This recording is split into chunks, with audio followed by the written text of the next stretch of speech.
අයබෝවන්. නින්ද ගැන කතා කරන විට අත්හැරිය නොහැකිම මාතෘකාවක් නින්දෙන් ගෙරවීම.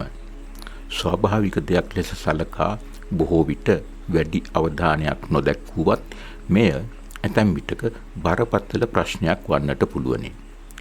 නින්දෙන් ගොරවන තැනැත්තාටත් වඩා ඒ අවට සිටින්නන්ට. සහකරුගේ හෝ සහකාරියගේ ගෙරවීම දරාගන්නට බැරිම තැන විවාහ පවා කඩාකප්පල් වූ අවස්ථා ගැන සඳහන් වෙනවා. කොහොමද නින්දෙන් ගෙරවීම විද්‍යාත්මකව පැහැදිලි කරන්නේ? නින්දෙන් ගෙරවීම ස්නෝරිං කියන්නේ හුස්ම ගැනීමත් සමග මද වශයෙන් හෝ තදබල ලෙස ඇසෙන ഘോഷාකාරී ශබ්දය. කොහොමද සිදුවන්නේ? ගෙරවීම ලෙස අපට ඇසෙන්නේ ශ්වසනයත් සමග නාසා කුහරයේ පිටුපස, මුඛ කුහරයේ පිටුපස අවයවයන්, විශේෂයෙන්ම මෘදු තල්ල, soft palate සහ රසදිව යුවිලා කම්පනය වීමෙන්, වයිබ්‍රේට් වීමෙන් නැගෙන හඬ. උගුරේ ඉහළ කොටසේ පසුපස පේශි සහ දිවෙහි පිටුපස කොටසත් අස්වාභාවික ලෙස කම්පනය වන්නට පුළුවනි. වඩාත්ම දායක වන්නේ මෘදු තල්ල සහ රසදිවයි. මොකක්ද මෘදු තල්ල කියන්නේ? මුඛ කුහරය සහ නාසා කුහරය එකිනෙකින් වෙන් කරන ආවරයේ පසු කොටස.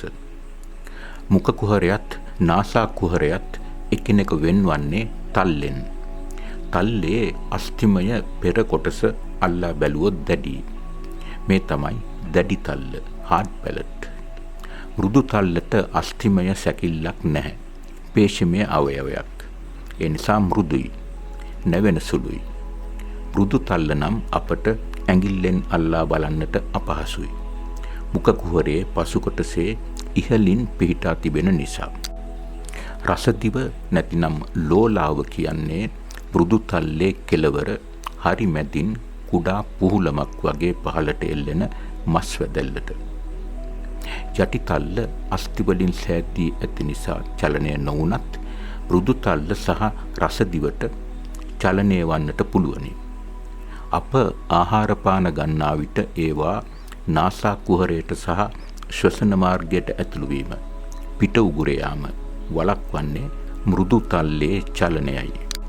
ආහාර පාන ගන්නා විට අදාළ පේශි සංකෝචනය වී මෘදු තල්ල ඉහළට සහ පසුපසට එසවි නාසා කුහරය වසා දමනවා. කටහඬෙහි ගුණාත්මක භාවය පවත්වා ගැනීමටත් මෘදු තල්ල ඉතා වැදගත්.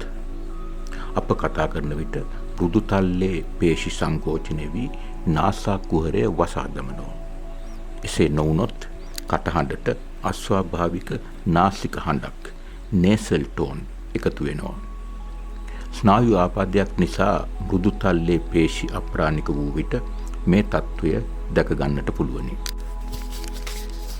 අප නිදා ගන්නා විට මෘදු තල්ල, රසදිව සහ මුඛ කුහරයේ පසුපස පේශීන් ලිහිල් වන්නට පටන් ගන්නවා. මෙයින් ශ්වසනයේදී වාතය පිටතට සහ ඇතුළට ගමන් කිරීමට යම් කිසි අවහිරතාවක් ඇති වෙනවා.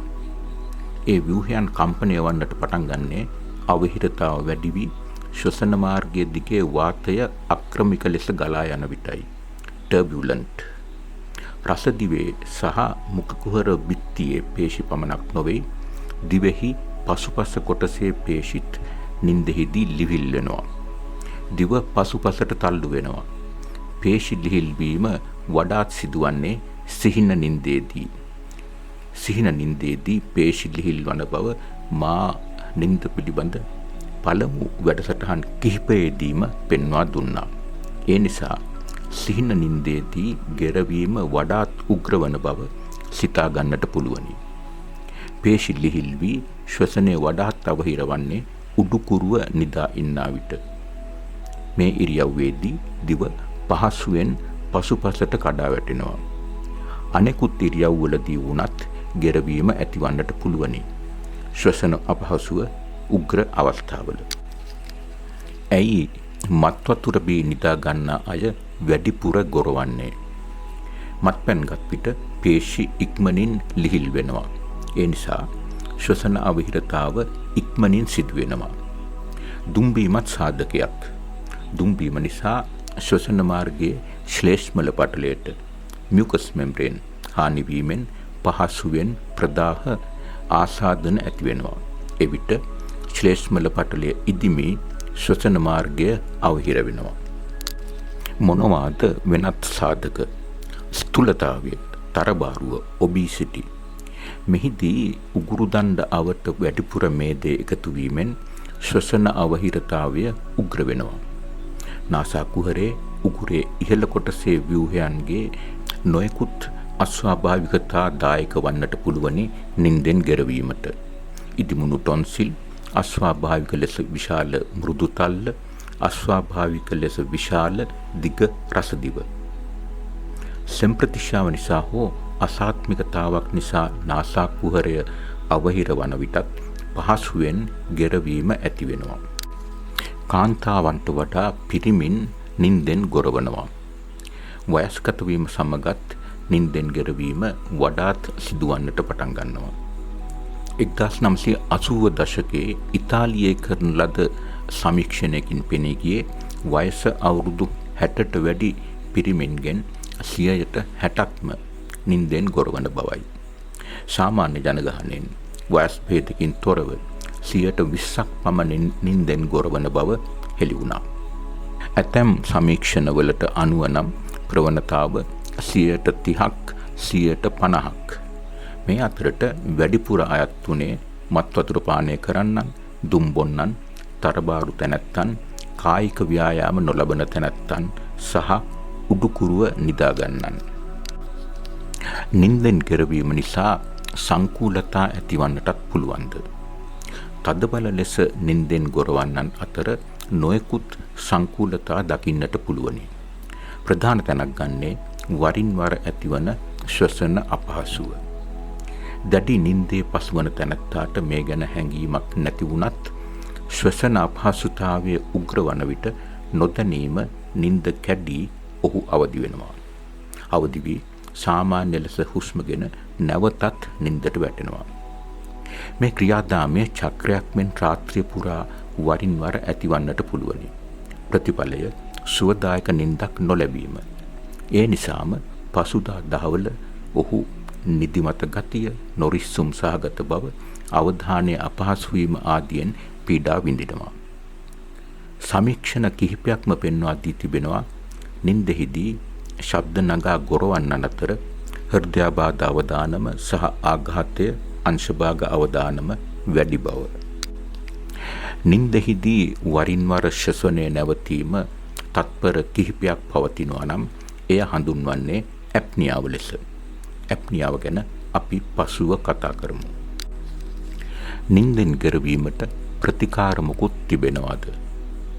ගෙරවීම සම්පූර්ණයෙන්ම නවත්තන්නට නම් විශේෂ ප්‍රතිකාර නැහැ. ගෙරවීම අවම කිරීමට නම් උපක්‍රම යොදා ගන්නට පුළුවනි. දුම් බොන්නෙකු නම් දුම් බීම නැවැත්විය යුතුයි. මත්පැන් පානය කරන්නෙකු නම් මත්පැන් පානය නැවැත්විය යුතුයි. තරබාරු නම් කායික ව්‍යායාම අඩු නම් ආහාර පාලනය කර කායික ව්‍යායාම ගැනීමෙන් තරබාරු බව අවම කරගත හැකියි.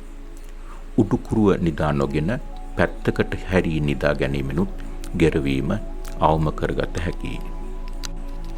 නාසා කුහරේ, මුඛ කුහරේ, උගුරේ නොයෙකුත් අවයවයන්ගේ අස්වාභාවිකතා නිසා ගෙරවීම ඇතිවන්නට පුළුවන් බව මා කීවා.